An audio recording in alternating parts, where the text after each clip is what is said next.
So nandito tayo sa McDonald's drive-thru. Wala naman ako actually o-order pero may avail ako. So Marcoholics, para lang alam ninyo, dito ngayon sa McDo for this week. And today is a Thursday. May promo sila. Ang promo nila for Thursday, kailangan meron ka lang kabayo. And you can avail of a free coffee.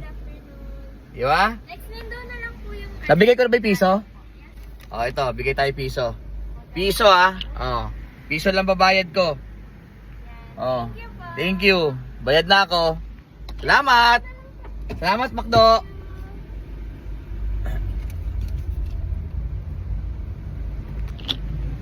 Thank you, McDonald's. Meron akong 1 peso iced coffee. O, di ba? Hindi siya fake news. Alright. Thank you. Ay, pengi straw. Ayos. Ano nga tomorrow? Ano po, sir? Pig. Pig. Free iced coffee. Ay, piso pala, piso. Yan. Thank you, McDo. Bukas ulit.